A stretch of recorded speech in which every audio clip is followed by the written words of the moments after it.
Welcome to the Perth Gaming Cruise Show. Today we are talking all about the retro games to help chase away the winter chills. Johnny and I are digging deep into our nostalgic memories to go through some games that some of you who played these games back in the day will be well aware of and might want to get into because it's freezing at the moment here in Perth and over there in Canberra, no doubt, Johnny. Or for those of you who are not familiar with these games, might want a good recommendation for something to check out during winter. Johnny, how are you doing? How are you feeling about today's episode? I'm feeling great. I'm very happy to be bringing the hungry viewers and listeners from Perth and beyond with some winter comfort to get through these cold July weekends. This is something, this is a topic one of our viewers actually suggested a while ago. So very happy to be getting stuck into it and talking about games that you can just sort of roll through in a weekend. So they're not short experiences, but they're not super expansive time sinks either. So they're kind of good, just ideal for a weekend. And that's a good point. Like, people like Johnny and I included are a bit time poor sometimes when it comes to gaming with family and work commitments. So it's a good one to fit in for the odd couple of hours, or if you do get that cheeky weekend off to get through it. Just before we go ahead, we have been gifted 5 double passes to go see the upcoming Aussie horror flick Sting. So shout out to StudioCanal for that. So Sting spins a web of thrilling terror as a young girl's pet spider transforms into a flesh-eating monster, forcing her to fight for her family's survival in cinemas July 18.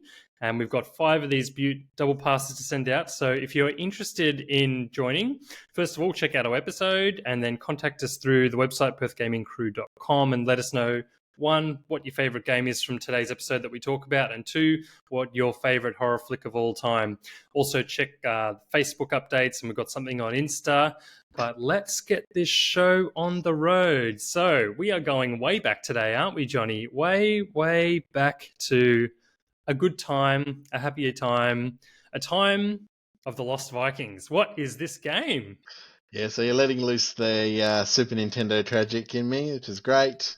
I love this puzzle game from the Super Nintendo era where you have to guide the Vikings Eric, Baleog, and Olaf through a journey through space and time.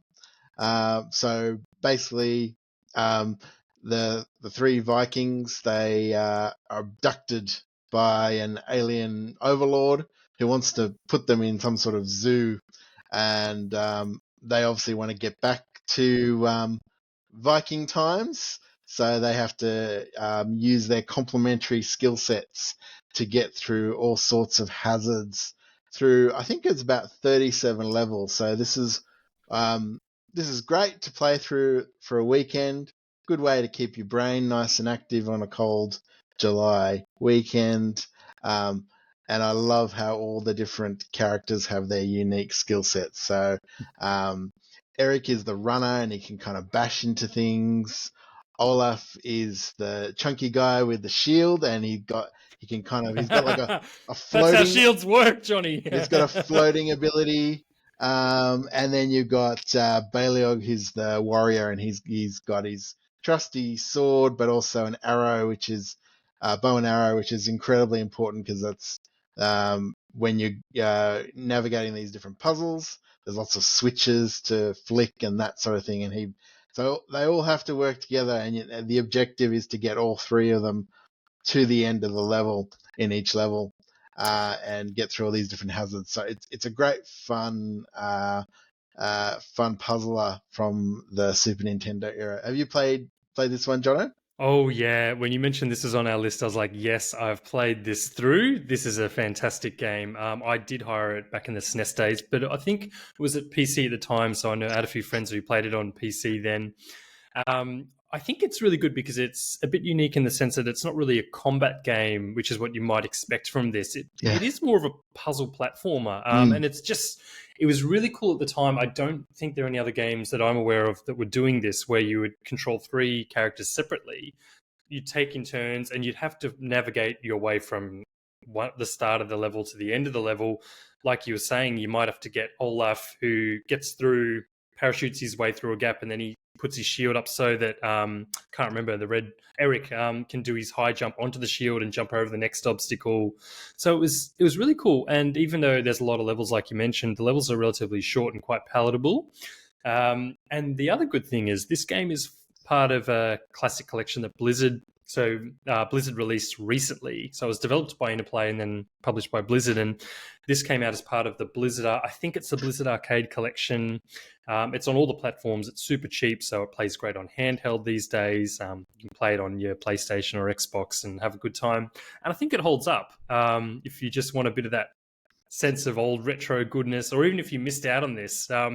I just love in this footage at the start, Johnny, how all of their wives are home with their baby standing outside their house, and they're like, "Have a good day, honey." Like, just classic Viking era. It's like, come on, you got to be kidding me. So it's just very tongue in cheek and very silly, and a lot of fun. So yeah, just a really great game. Did you ever finish this game, Johnny, from back in the day? Because it's a lot of levels for them. Certainly did. And what I was going to say about all the levels are very distinctive. Like they kind of get transported through time. So they think they're in ancient Egypt at one point, and like they're in space at another point. Of course, that's where you send Vikings. You send them to space. Makes sense. Yeah, so it's quite distinctive, and yeah, the later levels are quite like the puzzles get more complex as you go through the game. So yeah, it's definitely a great one to try and go all the way through with, and really test yourself. Yeah, and the other good thing I will just add is if you do get it as part of the collection, it's got all those features like the rewind feature, and the graphics have been cleaned up, not quite HD, but they're cleaned up, so it's a lot more palatable again for modern players who might have found it a bit punishing back in the day, or people who are a bit tentative to go back and play that.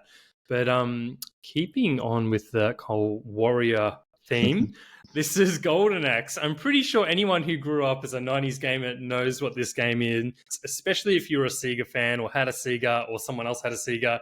You would know what this game is. This was also huge in the arcades.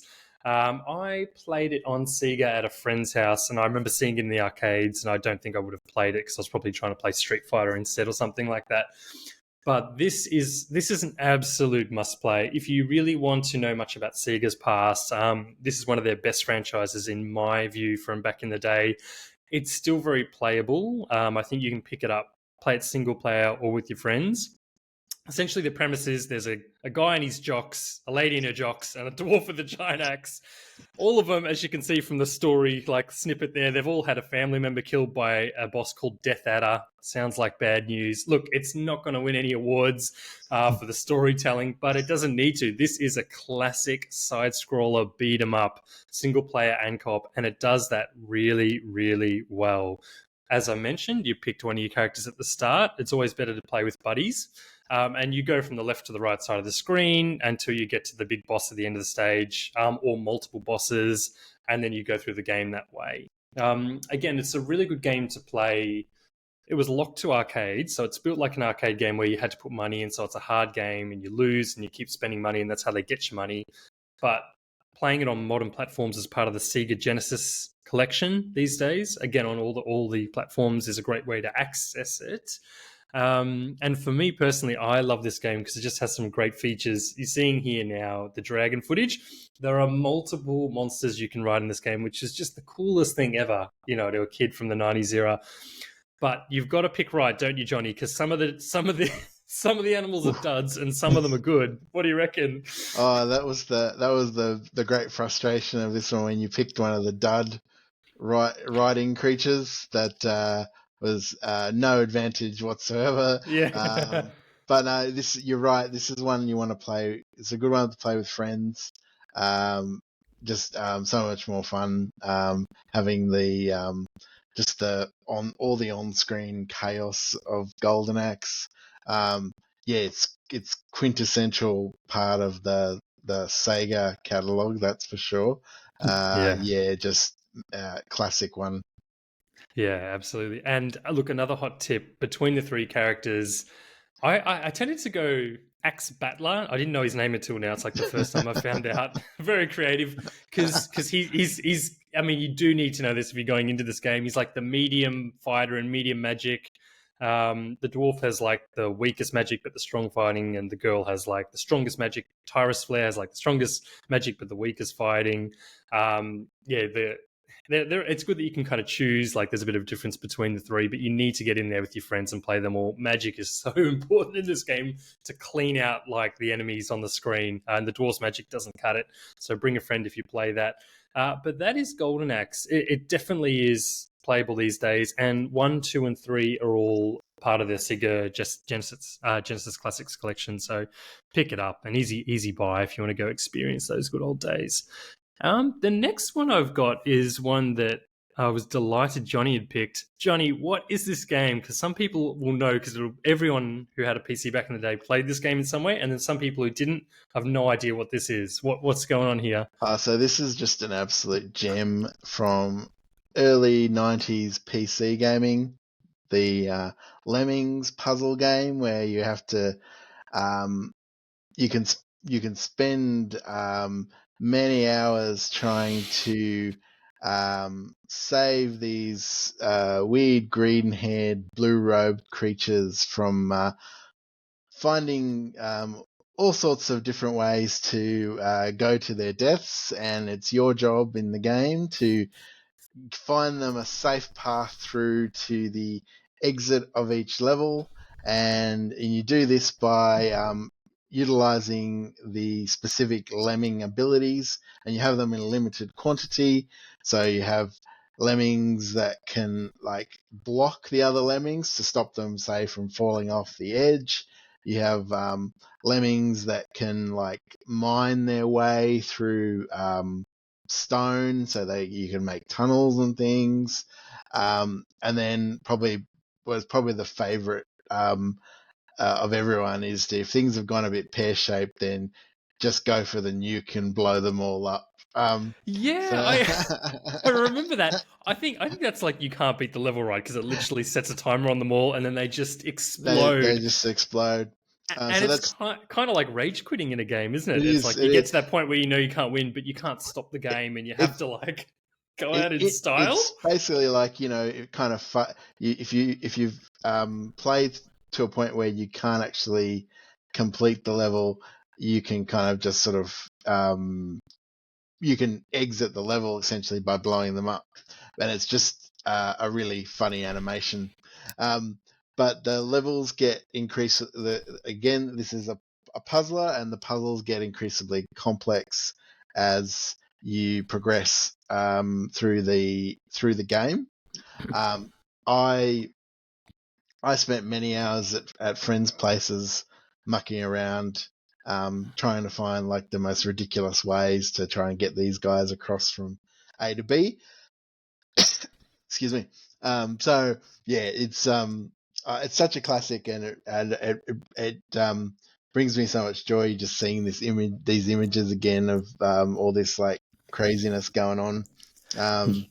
Yeah, no, it's definitely it's got to be up there in terms of nostalgic favorites from the past. Yeah, I literally think everyone who grew up with a PC back in the day had a game like they would have had Prince of Persia, they would have had Lemmings. They might have had like California games, like this packet of games that everyone has.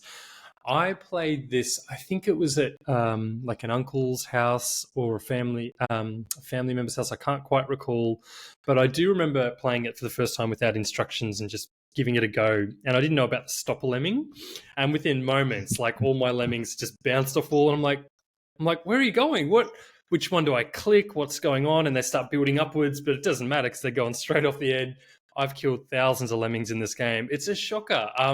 But it does make me think a modern remake would be very welcome, because it's still, I think it's a game that kind of holds its value. Like, it's still fun, it's still easy to play, it's silly to muck around with lemmings. And Johnny, that Christmas themed lemming game or level, like I remember that, like that was just that'll always stay with me.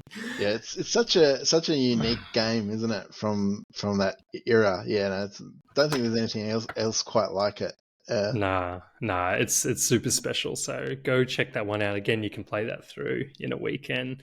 The next one, I was looking at what you could play on a weekend, and sometimes you just need to punch those winter blues away. You know, get yourself up and feel good again. So look, this is Super Punch Out. The original Punch Out was on the Nintendo Entertainment System, and the sequel's on the SNES. I had both. This was one of the early releases on the SNES, and it's quite widely known. It's quite a popular game. It really holds its value. It was included in the Super Nintendo Classic console, which I've got a copy of, and I played it. I remember last year just to see how's it hold up, and it holds up really well. Whether or not you're into boxing, it's very fun. Like, it's very easy to pick up and play. The fighting is not overly complex, but there's enough there to keep you on your toes and knowing when you need to read the cues to block up, block down, duck left and right. You know, pull your quick 5-punch combo or your big jab into the jaw or into the guts. And what makes this game for me is just the funny and ridiculous characters. You know, like Bald Bull, who's this enormous guy. He's got no hair. It's like they're just so aptly named, like, you know, for back in the day. And he just does a bull charge at you, and you literally have to punch the exact right time to knock him into the corner. And if you don't, he'll knock you out. So there's a layer. The mechanics are quite interesting, and there's a layer of tension there, I think, with the fights. This is definitely, if you didn't play Super Nintendo games back in the day and you've struggled to play games and go, look, they're just too hard. You like Mega Man, for example, you're like, oh, it's just too hard. Or you're playing Sonic and you're like, it doesn't click with me. I think this kind of game is pretty easy to pick up and play and go, oh, yeah, I get this. Like, it's not brutal at the start, but it does increase in difficulty, and you can certainly play it through within a weekend. Johnny, did you have this in your library? Were you a bit of a... Definitely love the Punch Out series. And again, this is an interesting one because it's on paper a fighting game, but it's actually more of a puzzler if you think about it. It's each of the fighters have patterns, and you observe the patterns, and that's how you figure out how to take them down. Certainly in this game, and I was a very big fan of Punch Out on the NES, or as we knew it back in the day, Mike Tyson's Punch Out. Yes, and Mike Tyson's in the first one. I can't remember if he's in the second one. I actually couldn't remember. I think by then the license would have expired by the time they brought out Super Punch Out. Yeah, gotcha. But yeah, so no, I'm a big fan of these, and I highly recommend people, Perth and beyond, spending a weekend, yeah, as you say, punching the winter chills away. No, that's exactly right. And for those who don't have a SNES Mini Classic, whatever it is, you can get that on the Nintendo Switch Online library, I think. I'd have to double check that. It's either that one or the first one is on the NSO library. And if you can't get that one, do get the first one because they're pretty similar. It's really just like the space and agency and the screen. A lot of the moves are similar. All right, the next one, I have not played this one before, Johnny. This was all you. Final Fantasy Mystic Quest. There are millions of Final Fantasy fans out there. Speak to them, buddy. What is this, and why is this a pick? I will preface this in saying, by no means the best Final Fantasy game. So don't get me wrong, viewers of Perth and beyond. But I will say that this is the entry that kind of introduced a lot of players to the series outside of Japan. And certainly this was the first Final Fantasy game that I ever played, and it was on the Super Nintendo.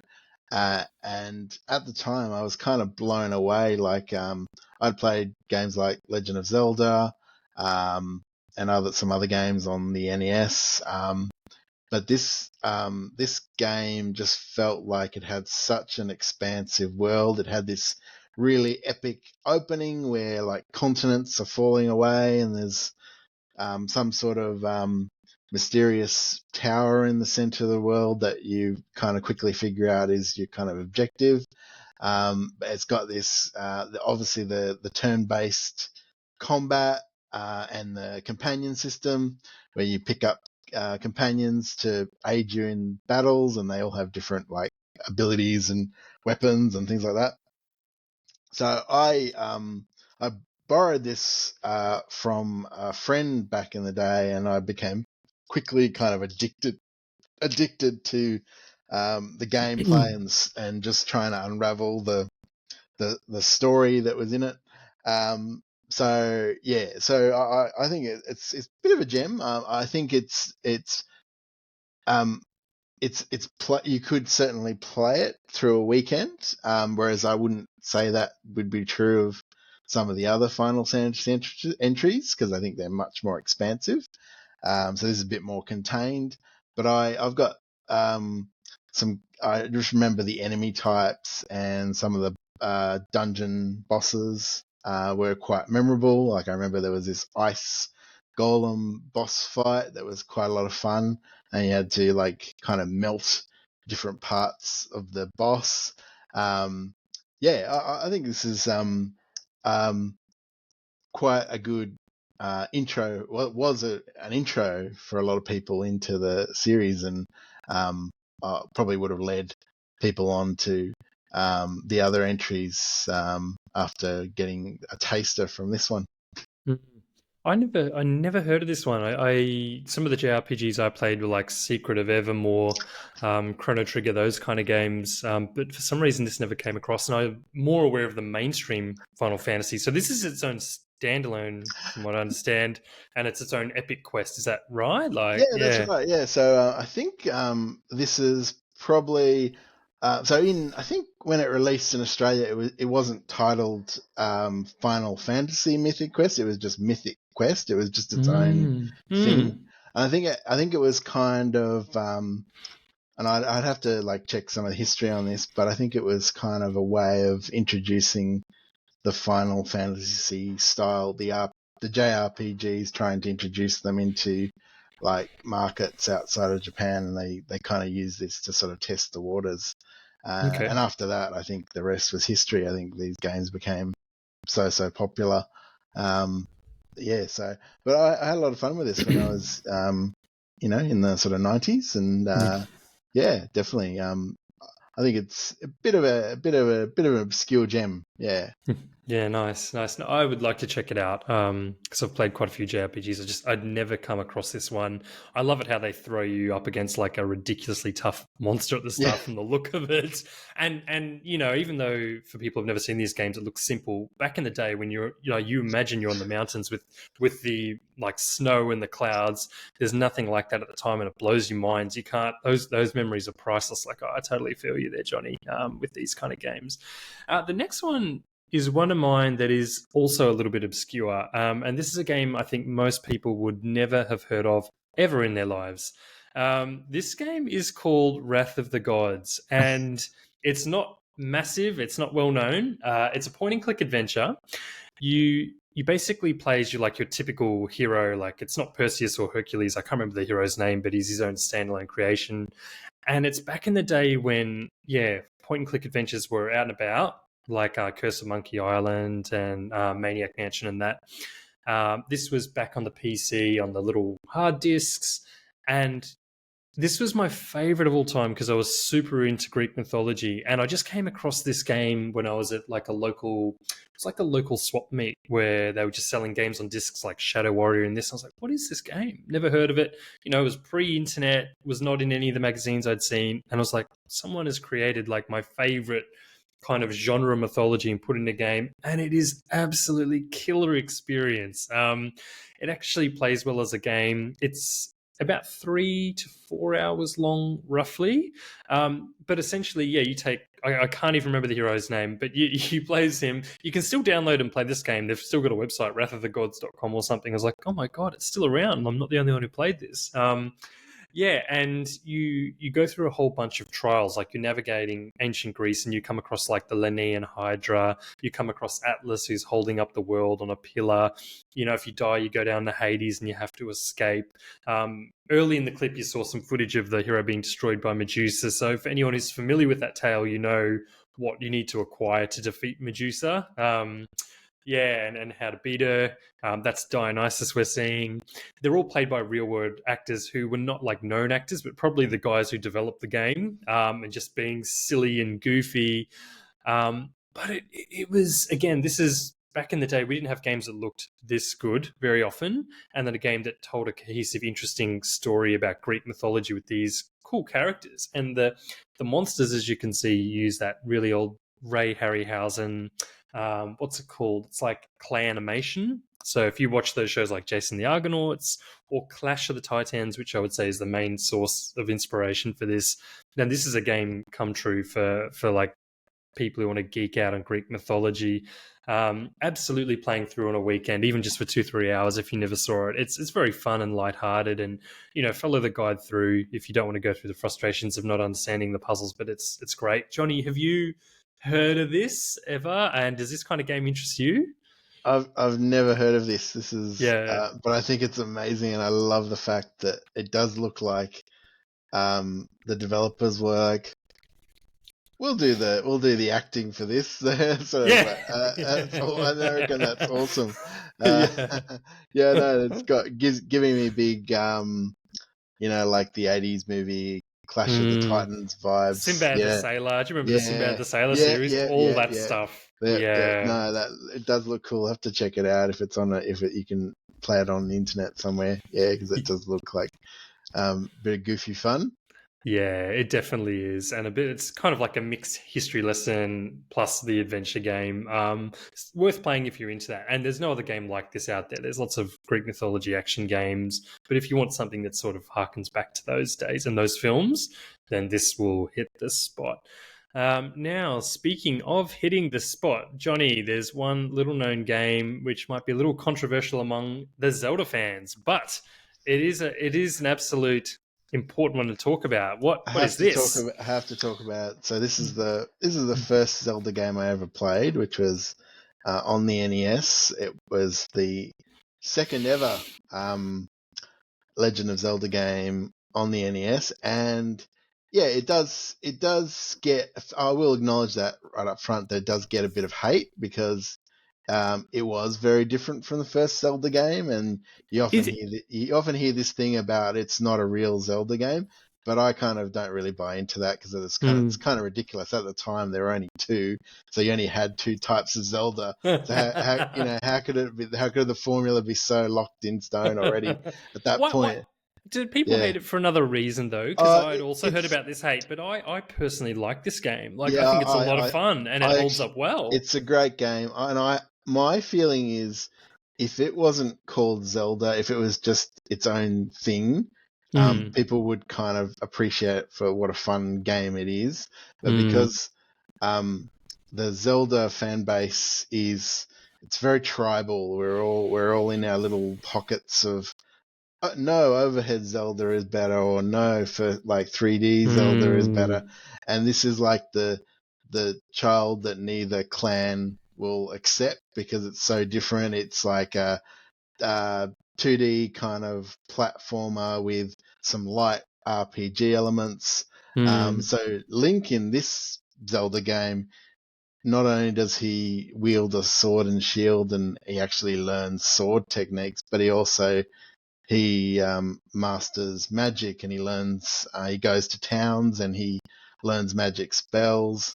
I actually think it's a great game. I have a lot of love for it. I don't really buy into it's not a real Mm. Zelda. It's just it was different. And I enjoyed the whole that how it's got some sort of light RPG elements. This is kind of my reason for why I love it as a kind of playthrough over a weekend game, because it's sort of like Mm. you can get about I reckon you can get about 9 to 10 hours out of gameplay out of this one if you're kind of going into sort of exploring all the little different pockets of the world that you get access to, which is pretty impressive for an NES game. Um, Mm. and possibly because it was the first, I played this before I played the original Zelda, so Mm. it's kind of I didn't have that. Oh, this is what Zelda is kind of Mm. perspective at any point. And I quite like the dungeons and how they each have a distinctive character, and the bosses too have an 8-bit game. The bosses have so much personality and distinctive kind of flair. Like the first dungeon master is like this knight with a horse's head, I'll and never forget them. I'll never forget them. They were yeah, quite intimidating, and you had to jump up and hit the head. yeah, Specifically, I that's remember, right. and they had like a spear, and it was there was a bit of back and forth. It was not just straightforward hit, hit, hit, you're No, done. It was quite no, intimidating, and I remember yeah, dying a few times. yeah. Like, And yeah, yeah. there's like a serpent boss that you comes up out of lava, and you've got to. It's like almost like a shell game kind of thing where you don't know which one he'll come out of, so you got to try and position yourself to be in the right spot to hit the serpent as he comes out of the lava. And so I think it's an underappreciated game for sure, and and I mentioned it because it's one game that in my uni days I would often put on at the start of the weekend, and without even realizing had kind of spent the whole weekend playing right through to the end, because it's a chunky game for the NES. There's like quite a lot of content in it. So yeah, no, I thought it deserved mention. Even though, yeah, granted, it is a controversial entry in the Zelda catalog. No, look, I share your opinion about that. I don't know if this is the first Zelda game I played. Like, I remember playing A Link to the Past. No, I played A Link to the Past, and then I also played the one on the Game Boy, Link's Awakening, which had a remake on. And this one, when this came along, I actually liked it more because I was more into 2D platformers. And I remember getting the instruction booklet with it, and there was just so many cool little moves. Like, it's not a really basic platformer. Like, so for example, Link's, when he's moving, his shield's always in front of him, and when you duck, the shield ducks with you. So you've got to, like, you would reposition to duck fireballs, which sounds really simple, but back then it was more complex than a lot of action platformers. And when you had full health, do you remember, Johnny, how like you would slash your sword and you would shoot like a magic sword across the screen? So you'd always try to be maximum health just to shoot like that firepower across the screen. I didn't get very far with it myself because I only ever had it as a rental, and adventure games, I wasn't great at adventure games. Like, it's like, where do I go? How do I beat this? I remember that horse boss, and then I probably had to return it a day or two later or something like that. But I agree. I think it's really cool. I don't know if this one's on the Nintendo Switch online off the top of my head or not. I probably have to check. I always Do you get know? mixed up between the catalogs on the mini console and the Nintendo Switch Online. But I think this is on. I think this is on the online service. I'm pretty sure. Sure as hell on the Wii U, from what we saw anyway. Yeah, back that's when true. they had no games, and they're like, that's "Hey, right. we're bringing back Zelda 2. That'll probably be for a year." It's definitely worth playing. Challenging game. It's not an easy Zelda game, that's for sure. You have to be a bit more precise in terms of your jumping and your jumping and hits. I do like that when you visit a town that has a knight living in the town, the knight can teach you some new techniques, like a downward thrust, which becomes and an upward thrust, which becomes very handy as you start to encounter areas where there are enemies crawling along the ground or flying above you, and having those extra abilities makes the game a lot more manageable. And some of the spells, you've got to make sure you're using those spells in the right places to get through certain dungeons and things. I love it. I think it's a great game. I think I want to go back to it just to get past the like horse knight. And I couldn't remember if it was like a knight with a horse helmet or a horse head. I thought it was a horse head at the time. I was like, well, that's normal because Zelda creatures are like that. So I was like, that's what it was. But I would go back to just get through that and go, oh, this is what I missed out on, because I really want to see all that. And it's just a lot better to do when you're a bit older and a bit more experienced. Check it out, Jono. Oh, I think I will. So this next pick is from me. So I've mentioned Golden Axe, which is like the penultimate side-scroll beat 'em up. This one is from Capcom. This is called Armoured Warriors, and it's probably come back to popularity following the release of the Capcom Beat 'em Up collection, which came out, I think it was in like year 3 or year 4 the Switch was released. I know because I remember getting it on that platform. It's on the other platforms too. I would just say, first of all, if any of you have not played a beat-em-up game, then that collection is a fantastic place to start. And this is, in my view, by far the best in that collection for a whole range of reasons. Not just because it was kind of locked behind Japanese arcades for a long time and we never saw it in like modern consoles, but it is an excellent game in its own right. So you basically play as a character in this mech. I won't go into the whole story. What is nice is there are story beats and scripts throughout the level. It's not just fighting and then fighting, and one cutscene at the start and one at the end of the whole game. You can choose between multiple different mechs that do, in many ways, play the same, but there's a lot of depth to the actual fighting. So, you have a gun, you have your close range attacks, yeah, you pick up throws like you see in most brawlers. But in addition to that, if you're playing multiplayer, you can merge with the other mechs and become more powerful and shoot super lasers. When you destroy enemy mechs, you also can take their powers. So there's a mech you can see on the screen with drills. You can pick up the drill hand and do heaps more damage that way. You can pull off ultra moves. So I guess what I'm saying is one of the weaknesses with beat 'em up games is they can be a bit simple and basic. And some people might find Golden Axe is like that. So if you find that's a problem for you, check out this game because there's a lot more depth to it, and it is a lot of fun, single player and multiplayer.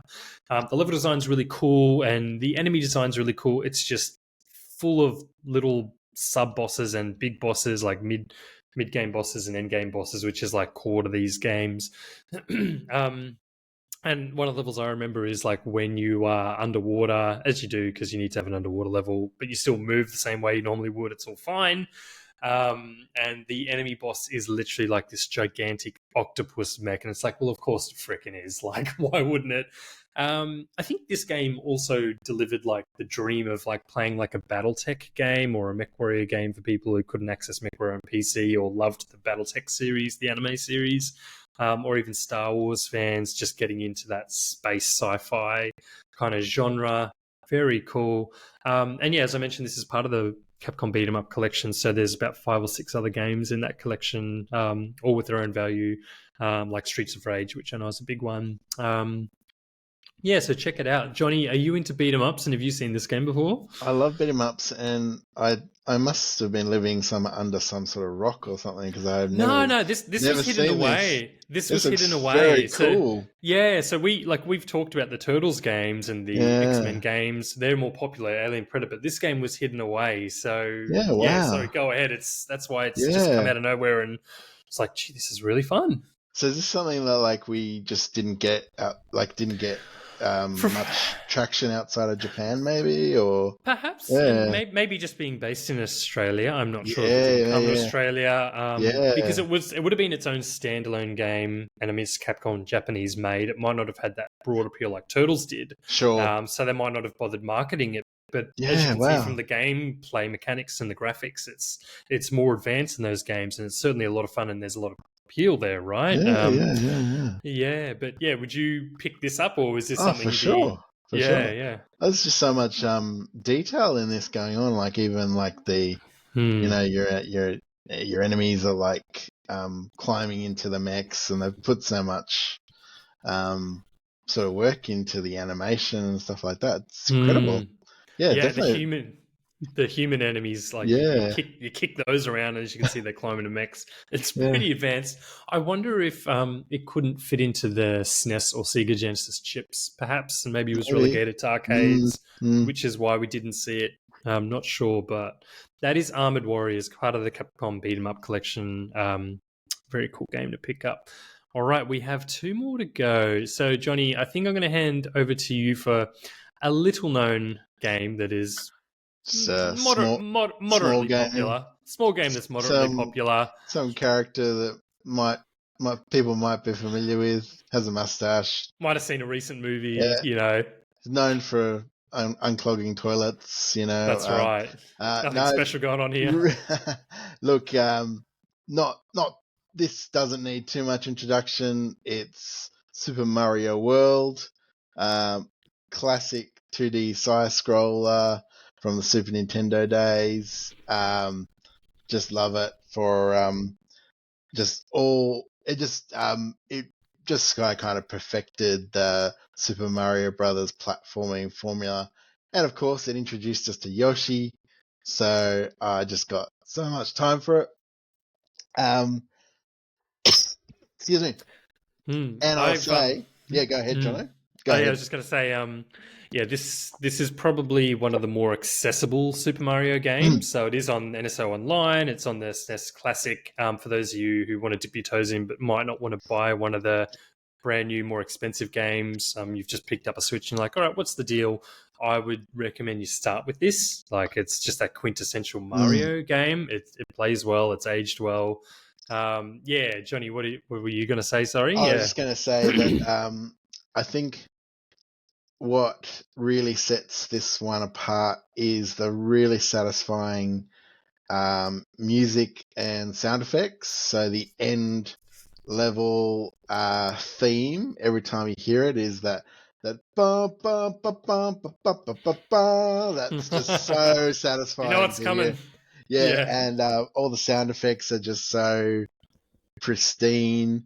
Um, and I love another thing I love about Super Mario World is it can be a very short experience if you sort of you can kind of Mm, take all the shortcuts, and but if you go looking for all the kind of hidden stuff that you find in each of the worlds, mm, you can get quite a few hours out of this one actually. So that's another reason I was thinking this is a good one for a winter weekending, and it's great. It's got a two-player mode. You can play with your Luigi as well. Um, yeah, no, I just it's yeah, classic one of from the Super Nintendo. I love all the castle um, shattering animations at the end of worlds. They're all kind of unique. They're just yeah, great fun all around. Yeah, absolutely. This is not my favorite classic Mario game. I like Super Mario Brothers 3 more, but this is not a bad game at all by any means. Very playable, and the clean art style I think just makes it just one of the best to jump in and go, oh, it's easy to pick up. Yep, I get it. I get how to use Yoshi. I get how to use the superpowers. The maps are interesting and the music's very chirpy. Yeah, just a really, really nice game. And look, people of Perth and beyond, we know there are millions of Mario fans. We know you're one of them, and Johnny and I too. So we will do a Mario themed episode. It is coming, possibly this year. You just have to hold your horses and see. We'll talk about our favorite Mario games. But to finish off on the show, I was like covering a lot of Nintendo stuff. And look, there were two major consoles back in the day, and then you had some publishers like Konami and Capcom. So we might have to do another episode, Johnny. Who knows? I was this close to doing Alex the Kid, Johnny, and that got a Yeah. modern remake, which wasn't super amazing, and it's a bit hard to play these days. So I had to go back to our good old friends at Nintendo and whip out this last little favorite gem, Yoshi's Island. So look, first of all, Yoshi has got no love on the Nintendo Switch. It's absolute bullshit. I don't know. No, I don't know what's going on there. There's at least 50 Kirby games and at least 200 Mario ones. I think there's even two WarioWare ones and there's one Yoshi one. It's not right. Something is going on at Nintendo. What I will say is, if you want to try like experience Yoshi and you're not super keen on Yoshi's Crafted World, or you've played that game to death and you want something more, go play this. This is a really great game in its own right. It's aged really well, like Super Mario World. And this is one of my more favorite games on the SNES in general, just because I would say I think mechanically and graphically, it's one of the deeper games. Like, there's a lot more that you can do and a lot more that's going on. A lot of things are like, oh, that's kind of cool. So, for example, like there's a level where you're just moving through the level and there's a chain chomp just smashing out the ground around you, which is quite stressful, even though these games tend to be more relaxed. And I think the overall look of the characters is more detailed. I mean, look at what you're seeing there. That's incredible. That's like inspiring Super Mario Galaxy kind of stuff. And it's just a lot of fun playing Yoshi. For those of you who find platforms as a bit tricky or difficult, Yoshi has his little extra boost jump. You can plot at your own pace generally, and you can get through this in a weekend. Johnny, have you played this before? Did you ever get this one? Oh, I've played this one, and I actually played this one recently because it's such a good game. Cool. Where Lo- did you play it, on the NSO, or did you play it on the I Super played it Nintendo on. I Mini? think I Or had it on. I was playing it, doing a playthrough on the Mini, cool. not so long ago. It's just a great game. Came out Yeah. pretty late in the Super Nintendo's lifespan, so that's why I think it's got so many kind of bells and whistles because they were able to really Mm, make the most out of the Super Nintendo hardware for this one. mm. Yeah, no, I love it. Yeah, got a lot of time for Yoshi's Island. Yeah. Yeah, definitely. And I just can't. I actually think, we've seen Nintendo remake or remaster a bunch of games like Donkey Kong, Mario versus Donkey Kong, Paper Mario, Thousand Year Door, or Super Mario RPG. They're doing Donkey Kong Country Returns from the Wii into a HD version. And look, these games are going to keep coming. I actually do think they could remaster this game in modern graphics with a couple of changes, and it would still hold up really well. I think that'd be a great way for this series to go, because I'm keen to see what they're going to do with Yoshi. In a way, they've crowded their own market because they've got so many other platformers. They've got so many Mario and Kirby ones. But I think there's a place for Yoshi, and especially as Yoshi was hinted at the end of the Mario movie, it was like, all right, that's where the game's going. So I would love to see like a Yoshi game at launch next year. And if not, a remake of this would be cool. If not, for those of you who are interested in this kind of platformer, definitely go check it out. But look, we are done. That is 10 big games. There are plenty more than that. That's all we've got time for today. Thank you so much, everyone, for joining us. Johnny, any last words to the people and beyond during this freezing period of winter? I think we've well and truly chased those winter chills away with those 10 bangers. Jono? Go enjoy your games, people of Perth. Thanks for joining us. Check out our website at perthgamingcrew.com. Again, if you're interested in being a guest, we've had a few people express interest. I'll be in touch with you personally, as we've been talking about. But we are still open to more guests for later this year. So hope to hear from you soon. That is the Perth Gaming Crew Show. Over and out.